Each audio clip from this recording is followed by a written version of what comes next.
Yo, Chris, you happen to work for Jarvis, right? Um, is that you, Parker?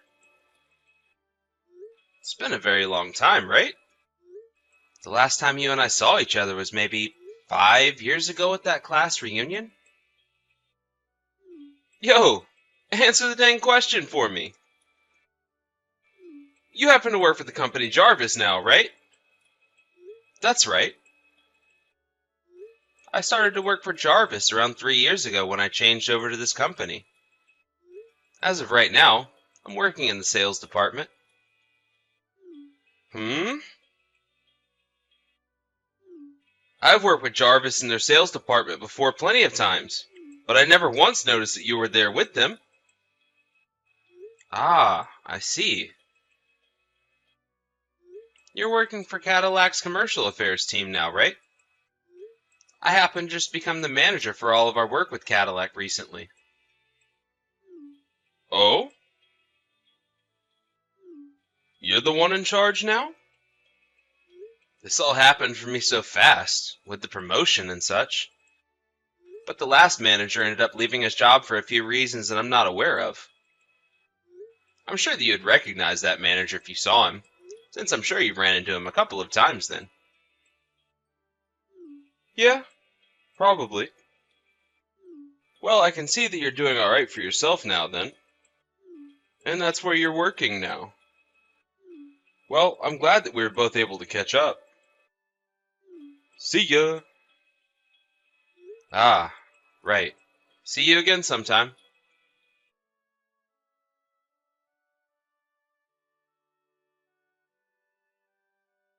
Parker? Do you have some time to chat with me? Huh? When I'm over at Cadillac trying to deal with some important work, do you mind not putting me in headlocks all the time? Or coming up behind me and hitting me in the back? Yo, Chris, you need to start calling me Mr. Parker from now on. I'm the one who has a position above your own now. Don't you dare think you can call me by my name without adding some form of formality to it, you lowlife. What are you talking about? Jarvis and Cadillac don't have that kind of connection with one another. No, I'm the leader of the team that deals with you guys now, and I've decided that I can do whatever I want when it comes to all of you. You became the leader? And if you were just to take a look at the size of this company compared to Jarvis, you'd know better than to think you were on the same level as me. No matter what you try and say, Cadillac is seen as the company on top of Jarvis. So all you guys are over there is a contractor to us. I don't believe either one of the companies we work for had that kind of relationship with the other, actually. Hey, you need to be more formal with me. You'd better start thinking of how to talk to me like I'm your boss. Well, anyway, what I'm wanting to talk with you about is related to our work. So can you please stop speaking such nonsense to me? Huh? What did you just say to me? You've always kind of been this way to me, ever since middle school.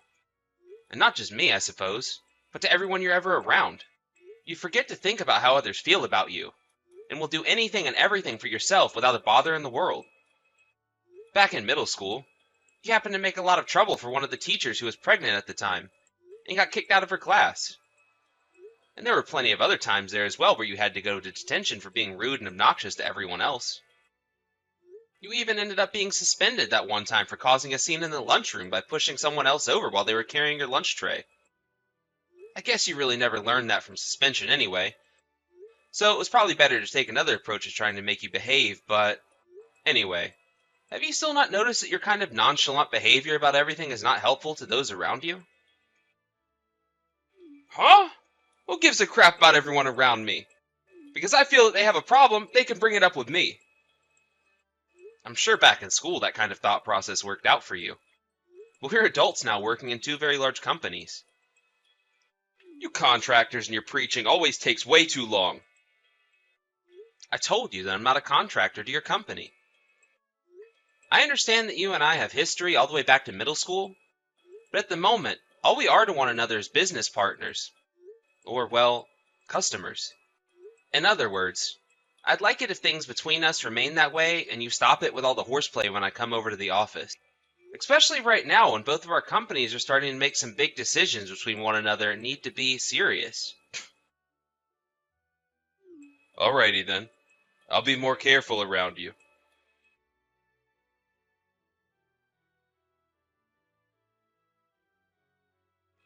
Oh, Chris, you've made it. Just like that other man that was working as the manager for relations between my company and yours. You happened to give a good meeting about those plans there. But listen, bud. What the hell do you think you're doing bringing plans up like that to my company when you're just a contractor to us? You trying to make a point there? Ah, I see. I'm betting you thought that to prove that both of our jobs are equal to one another, you decided to bring in those plans and make a whole meeting up about them to show everyone here you're more than a contractor. Well, it's because of thinking like that I'll never be able to take you low-life contractors seriously over here. Alright, this is my chance to make a move. I'm going to help you understand just the position a manager like you is really in, Mr. Contractor. I hope you're looking forward to this, because I sure am.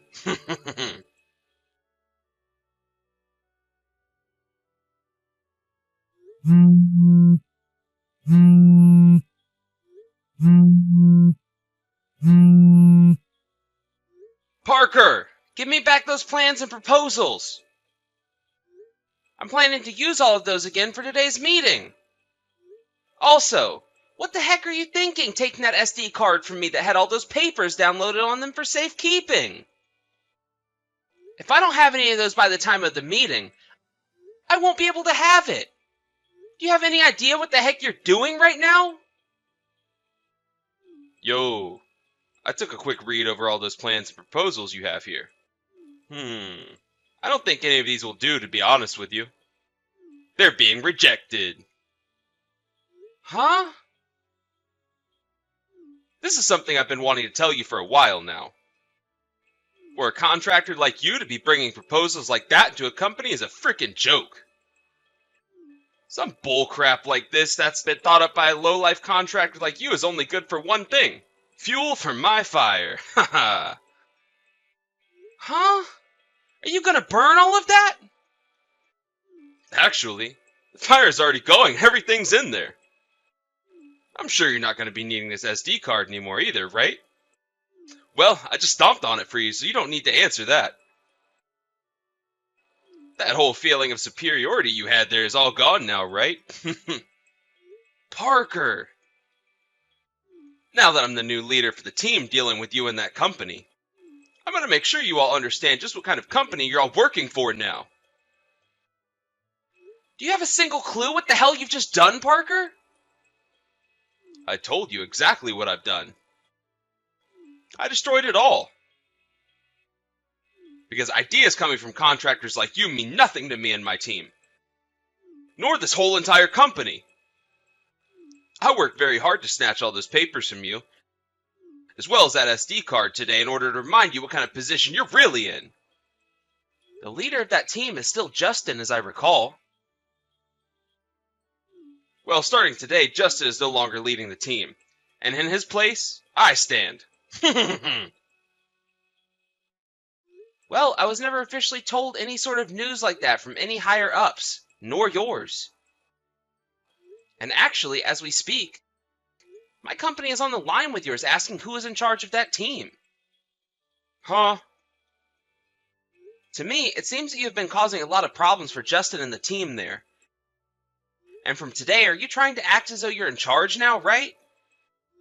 I'm sure you're just doing all that to make me feel worried and upset, or something needless like that. What are you getting at here? I was just doing my job for this company by making sure idiot contractors like you don't get the wrong idea and think it's okay to be making proposals for this company. If anything, I'd really like a thank you from you right now for helping both companies out. Parker. I had thought you knew about my position in Jarvis, and the relation we have with Cadillac. But I guess you really don't have a single clue. Huh? I'm sure I shouldn't be having to say something like this to you right now. But listen here, Parker. Those plans and proposals that you just burnt up and smashed on the floor happen to not only be thought up by my company. What?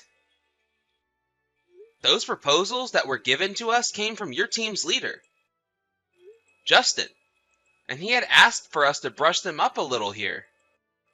Also, that by the time we put them into action, there would be no faults anywhere. And as for some final work that was being put into all those proposals and plans, I had created a PowerPoint on that SD card to give at the meeting showcasing what we had done and where we planned to go with everything. Huh? As for today, during that joint meeting we'll be having, there will be both the CEO from Cadillac and the CEO from Jarvis there to see what ideas we have ready. And not just them, but also other customers to both our companies will be there watching. What did you just say? It will only be a matter of time before everyone begins to show up for that meeting. All to see what we've thought up to help both companies work together even closer from here on out.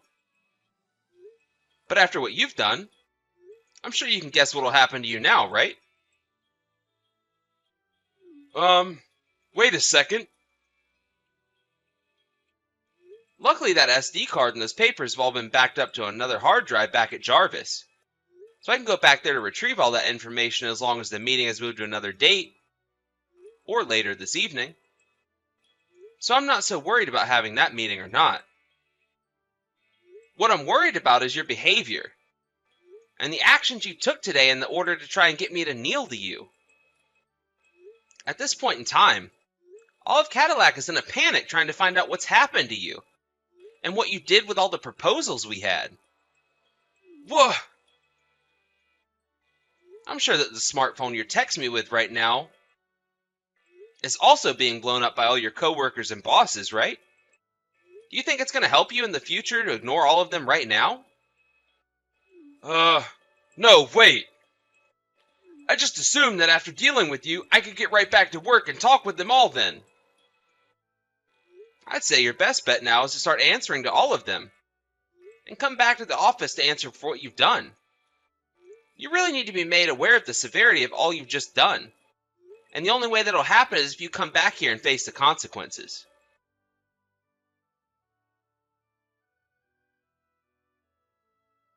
Chris!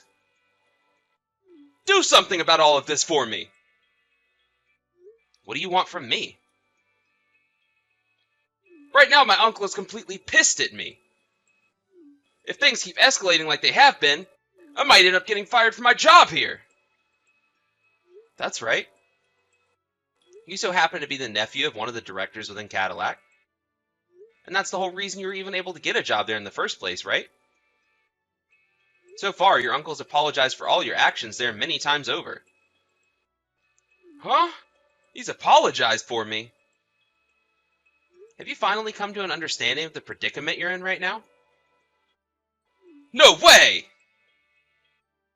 I was finally able to get a decent job at a company like this, and have been racking in even more money than I ever imagined I'd be able to.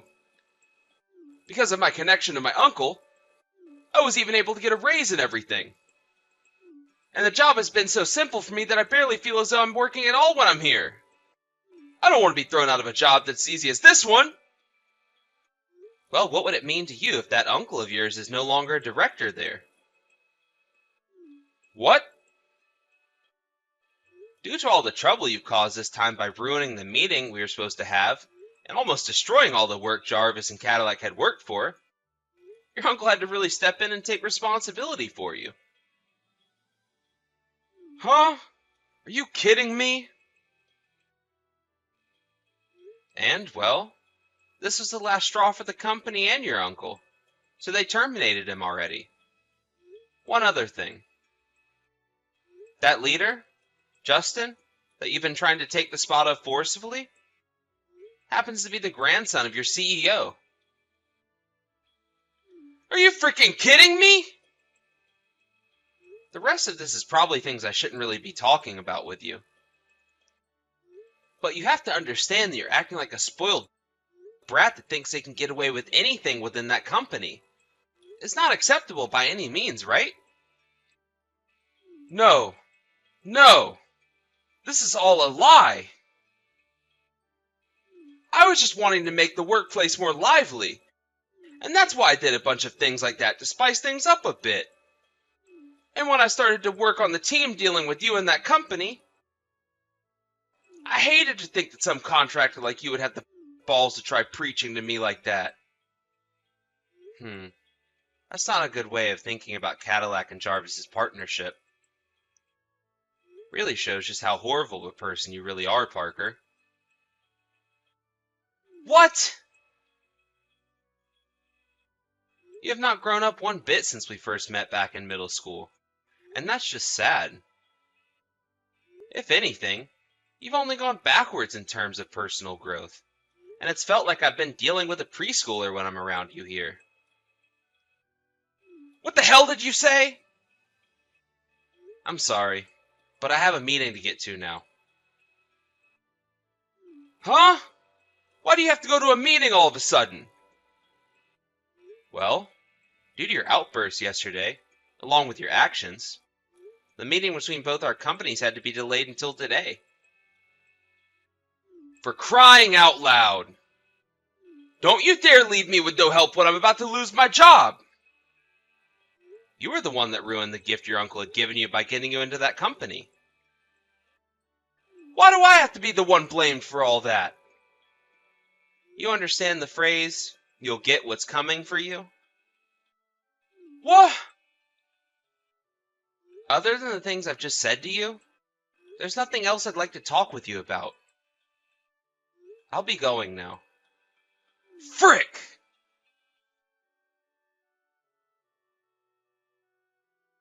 As you just saw, I was able to hold that meeting with the rest of my group and Cadillac's team, and it all went over really well for everyone. But, while that was taking place, Parker went ahead and did something far worse. It appears that he was really in love with the woman working the front desk of the office building, and he refused to stay home from work while the company performed its investigation into him. He came into the building with a bouquet of roses for her, and he proposed to her in the lobby of the building.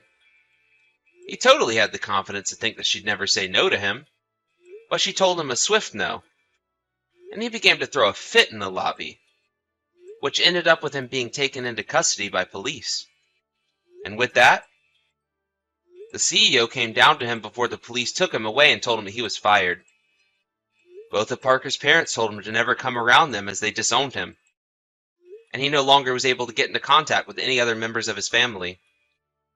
He also had a restraining order put on him by the girl at the front desk. Parker could no longer handle all the holes that he was continuing to put himself into, and one day he had one last hurrah on the subway, drinking loads of alcohol and making a complete mess of himself. He was taken back into custody by police. However, this time he wouldn't be lucky enough to escape the court system. I'm not sure how long he'll be locked up for, but I hope that he keeps acting up in there so that he has to stay longer, as there is no way anyone wants a menace like him back on the streets causing problems for the public.